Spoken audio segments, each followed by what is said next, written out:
Quel bonheur de retrouver enfin une nouvelle bande dessinée de Blake et Mortimer. C'est le tome 29, je l'attendais avec impatience. Il s'agit de 8 heures à Berlin, qui a été fait par José-Louis Bocquet, Jean-Luc Fromental et Antoine Aubin. J'étais tellement heureuse de retrouver une nouvelle aventure. Vous savez que j'ai une affection très particulière pour cette bande dessinée que je trouve riche, extrêmement intéressante et fascinante. C'est-à-dire que on peut avoir dans une même planche des liens avec la littérature, avec l'histoire, avec la science.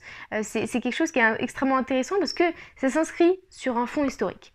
Si les premiers tomes imaginaient plutôt l'envers du décor d'une troisième guerre mondiale, on va plutôt avoir dans les tomes qui vont suivre, et de plus en plus proches chronologiquement, des histoires qui se déroulent à l'époque où Edgar P. Jacobs écrivait ces histoires. Donc en 1950, en 1958, et dans ce dernier tome, en 1963, en pleine guerre froide.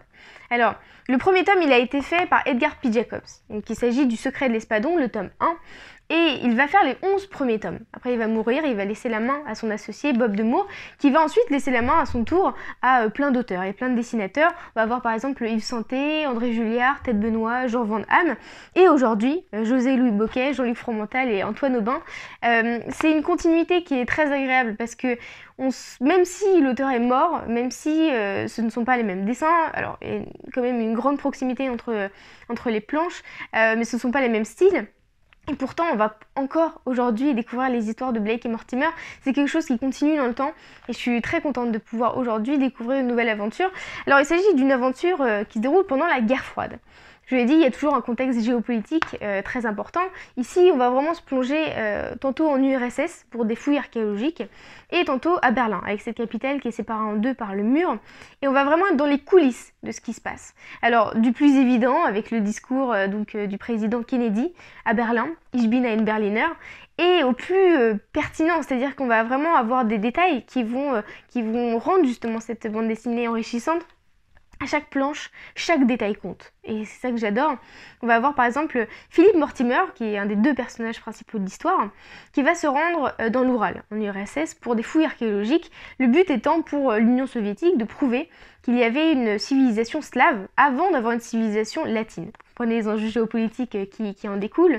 Et pendant ces fouilles, ils vont découvrir des humains, alors des cadavres, avec des visages dépecés et des traces d'électrodes. Ils vont comprendre que il y a un savant qui fait des choses pas très claires dans les montagnes et qui vont devoir déjouer ses plans.